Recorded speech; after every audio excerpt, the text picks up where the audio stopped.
Good morning, friends. Today we are going to discuss what is Members of Parliament Local Area Development Scheme and why it is in news today. So, yesterday, Union Cabinet has decided to restore the MPLAD scheme, that is Members of Parliament Local Area Development Scheme, that was suspended in April 2020, and its fund was to be diverted into the Consolidated Fund of India. आइए उस संदर्भ को जानने की कोशिश करते हैं। सबसे पहले तो हम ये समझते हैं कि जो member of parliament local area development scheme है, इसके लिए जो फंड का अलॉटमेंट है उसको अप्रैल 2020 में सस्पेंड कर दिया गया था। कारण ये बताया गया था कि कोरोना को टैकल करने के लिए जो पैसे की आवश्यकता है, इसलिए इन पैसों को बचाकर कंसोलिडेटेड फंड ऑफ इंडिया की तरफ डाइवर्ट कर दिया गया था, ताकि कोरोना से जो उत्पन्न खतरे हैं उसको अच्छे तरीके से टैकल किया जा सके। So initially the scheme was suspended for 2 years, that is 2020, 21 and 21-22। जब निर्णय लिया गया था अप्रैल 2020 में इस फंड को सस्पेंड करने के लिए, तो ये निर्णय लिया गया था कि 2 साल के लिए इस फंड को सस्पेंडेड रखेंगे और इसके बाद रिव्यू किया जाएगा। लेकिन फिलहाल भारत की जो अर्थव्यवस्था है वो एक रिकवरी मोड में है। In the wake of economic recovery as many sectors have been reporting positive growth, क्योंकि अर्थव्यवस्था में कुछ पॉजिटिव ग्रोथ दिखाई दे रहे हैं, इसीलिए गवर्नमेंट के पास वो फिस्कल स्पेस अवेलेबल हो रहा है और इसीलिए सरकार ने ये निर्णय लिया गया कि इस फंड को रेस्टोर कर दिया जाएगा MPLAD को। लेकिन इस साल के लिए जो फंड की व्यवस्था है वो फुल नहीं है, यानी कि जो सामान्य वर्ष में ये फंड 5 करोड़ प्रति वर्ष के हिसाब से प्रत्येक MP को दिया जाता है, ताकि जो लोकली फेल्ट नीड है उसको पूरा करने के लिए वो कम्युनिटी डेवलपमेंट वर्क को सजेस्ट कर सके। लेकिन जो बचे हुए समय है इस साल की, उसके लिए 2 करोड़ रुपया सालाना के हिसाब से इस फंड का एलोकेशन किया जाएगा। आने वाले समय में यानी 2022-23 onwards till 2025-26 the funding will be normal, that is at the rate 5 crore rupees per MP per year. Now, अब हम ये जानने की कोशिश करते हैं what is MPLAD scheme. So, this scheme was formulated in 1993. Scheme was formulated in 1993 to enable member of parliament to recommend, ध्यान दीजिएगा ये शब्द है वो है recommend development work in their constituencies with emphasis on creation of durable community assets based on the locally felt need। यानी प्रत्येक MP जिस क्षेत्र को, जिस कॉन्स्टिट्यूएंसी को रिप्रेजेंट करते हैं, वहाँ की लोकल ज़रूरतों के हिसाब से, है ना, एक कम्युनिटी एसेट्स के लिए रिकमेंडेशन करना है। ये रिकमेंडेशन है, रिकमेंडेशन करना है डिस्ट्रिक्ट अथॉरिटीज़ को, और उसके बेसिस पर जो फंड का यूटिलाइजेशन होगा। Initially the scheme was under the control of ministry of rural development and planning. जब स्कीम को लॉन्च किया गया था 1993 में, 1993 में, तब ये ministry of rural development and planning के अंदर था। लेकिन 1994 अक्टूबर में इस स्कीम को ministry of statistics and programme implementation के अंदर ट्रांसफर कर दिया गया। यानी as of now this scheme is run and monitored by ministry of statistics and programme implementation. Under the scheme each MP has the choice to suggest, mind it is suggest to the district collector for works to the tune of ₹5 crore per annum to be taken up in his her constituency। यानी प्रत्येक MP जिस क्षेत्र को वो represent कर रहे हैं उसके लिए वो डिस्ट्रिक्ट कलेक्टर को 5 करोड़ रुपए सालाना तक का एक सजेशन दे सकते हैं कि उनके क्षेत्र में कौन सी प्रायोरिटी डेवलपमेंट वर्क हैं जिनको इमीडिएट बेसिस पे करने की आवश्यकता है। आपको पता है कि संसद कहने का मतलब है संसद के 2 हाउस हैं, एक जो लोअर हाउस जिसको राज्यसभा कहते हैं, राज्यसभा के जो प्रतिनिधि हैं वो अपने अपने क्षेत्रों से चुनकर आते हैं, sorry I am really sorry, जो लोकसभा के प्रतिनिधि हैं वो अपने अपने क्षेत्रों से चुनकर आते हैं, लोअर हाउस। जो अपर हाउस है जिसको हम राज्यसभा कहते हैं, उनके मेंबर्स अलग अलग राज्यों की विधानसभाओं के द्वारा चुनकर भेजे जाते हैं। तो Rajya Sabha MP can recommend work in one or more districts in the state from he or she has been elected। यानी कि जिस राज्य से राज्यसभा के एमपी निर्वाचित होकर भेजे गए हैं उस राज्य के किसी भी जिले के अंदर वो इसके लिए रिकमेंडेशन दे सकते हैं। इसी तरीके से आपको पता है कि राज्यसभा के अंदर नॉमिनेटेड मेंबर्स भी होते हैं, 238 मेंबर्स जिनको विधानसभाएं चुनकर भेजती हैं, जबकि 12 ऐसे मेंबर्स होते हैं जिनको राष्ट्रपति मनोनीत करते हैं, नॉमिनेट करते हैं। The nominated members of the Lok Sabha and Rajya Sabha at the same time, Lok Sabha के अंदर भी 2 मेंबर्स होते हैं, 2 members are from Anglo Indian community if they are not adequately represented, जबकि राज्यसभा में ये 12 मेंबर्स जिनको राष्ट्रपति नॉमिनेट करते हैं।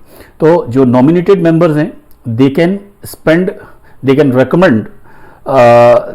recommend for any district in India. So nominated members of the Lok Sabha and Rajya Sabha may select any one or more districts from any one state in the country for implementation of their choice of work under the scheme। यानी भारतवर्ष के किसी भी राज्य के किसी भी जिले के अंदर जो नॉमिनेटेड मेंबर्स हैं वो इस फंड को यूटिलाइज करने के लिए अपना रिकमेंडेशन दे सकते हैं। तो ये तो स्ट्रक्चर है। अब इसके सेलिएंट फीचर्स की बात करते हैं। MPLAD scheme is a centrally sponsored plan scheme fully funded by Government of India, under which funds are released in the form of grants in aid directly to the district authorities। अब समझिए कि जो MPLAD scheme है ये एक केंद्र सरकार द्वारा संचालित कार्यक्रम है, स्कीम है, जिसमें भारत सरकार सीधे जो डिस्ट्रिक्ट अथॉरिटीज़ हैं उनके अकाउंट में इस फंड को ट्रांसफ़र करते हैं। यानी राज्य की इसमें भूमिका ज़रूर होती है, पर ये फंडिंग के लिए राज्यों के बजाय सीधे केंद्र सरकार से जिले स्तर पर इसको ट्रांसफ़र कर दिया जाता है। Works developmental in nature based on the locally felt needs always available to use of the public at large. ध्यान देने की बात है कि जो भी एसेट बनाए जाएंगे वो सामान्य लोगों के हितों को ध्यान में रखकर बनाए जाएंगे। यानी जो मेंबर ऑफ पार्लियामेंट हैं वो अपने पर्सनल इंटरेस्ट के लिए इसका इस्तेमाल नहीं करेंगे। That is the meaning public at large, यानी फंड का इस्तेमाल पब्लिक की ज़रूरतों को ध्यान में रखते हुए ही करना है, right. So preference under the scheme is given to works relating to national priorities, यानी जो राष्ट्र की प्राथमिकता है, जो such as provision of drinking water, public health, education, sanitation, roads ETC, उन्हीं क्षेत्रों में इस फंड को इस्तेमाल किया जाना चाहिए। बट ये रेस्ट्रिक्टेड नहीं है, लेकिन जो प्रायोरिटी एरियाज हैं, जो नेशनल प्रायोरिटीज़ हैं, उन पर ही ध्यान दिए जाने की ज़रूरत है इस फंड के एलोकेशन के लिए। The funds release under the scheme are non lapsable. कहने का मतलब है, जैसे अभी हमने डिस्कस किया था कि ये जो फंड है ये 1 वर्ष में 5 करोड़ रुपए मिलते हैं, लेकिन अगर सपोज 5 करोड़ रुपए का इस्तेमाल नहीं हुआ किसी वर्ष के अंदर, तो ऐसा नहीं कि फंड लैप्स हो जाएगा, ये कैरी ओवर हो जाएगा, यानी अगले साल भी इस फंड का इस्तेमाल किया जा सकता है। Funds not release in a particular year is carried forward to the subsequent year subject to eligibility. The district authority is empowered to examine the eligibility of work sanction funds and select the implementing agencies, prioritize work, supervise overall execution and monitor the scheme at the ground level। यहाँ पे जो जिले स्तर के अधिकारी हैं उनका role बहुत ही महत्वपूर्ण हो जाता है। The district authority is the empowered, यानी जिनको सशक्त किया गया है, एम्पावर किया गया है इसके इम्प्लीमेंटेशन के लिए, वो है डिस्ट्रिक्ट अथॉरिटीज़। दोस्तों कुछ समय पहले काफ़ी ये चर्चा में रहा था, विवाद में रहा था कि मेंबर ऑफ पार्लियामेंट क्या है, एमपीज आर बेसिकली लेजिस्लेटर्स। सो ये जो पार्लियामेंट्री डिवीज़न है जहाँ पे कि लेजिस्लेचर लॉ बनाते हैं, एग्जीक्यूटिव उस लॉ को इम्प्लीमेंट करते हैं, डेवलपमेंटल वर्क करते हैं, तो कहीं ना कहीं ऐसा लोगों को एप्रीहेंशन था, कुछ लोगों ने ऐसा पिटीशन सुप्रीम कोर्ट के अंदर फाइल किया कि ये असंवैधानिक है, अनकॉन्स्टिट्यूशनल है, क्योंकि ज़िले के अंदर जो कार्य हो रहे हैं उसमें दखलंदाजी है किसकी, एमपीज की, जबकि वो लेजिस्लेटर है, उन्हें सिर्फ कानून बनाने का अधिकार है, इम्प्लीमेंटेशन का अधिकार एग्जीक्यूटिव का है। लेकिन सुप्रीम कोर्ट ने इस मामले में ये कहा कि जो एमपीज का रोल है वो सिर्फ सुपरवाइजरी है, जो इम्प्लीमेंटेशन है वो बेसिकली डिस्ट्रिक्ट अथॉरिटीज़ के हाथों में होती है, जो कि लोकली फेल्ट नीड्स के अकॉर्डिंग उसको पूरा करते हैं, और दूसरे भी जो सुपरविजन की या अकाउंटिंग की या अकाउंटेबिलिटी की जो ज़रूरतें हैं उसको पूरा करती हैं। और इस वजह से इस बेसिस पर ये जो कानून है वो असंवैधानिक नहीं है। 2016 में ये जजमेंट आया था सुप्रीम कोर्ट का, जहाँ पे कि उन्होंने MPLAD स्कीम को इंट्रा वायर्स बोला था, यानी कि ये संवैधानिक है।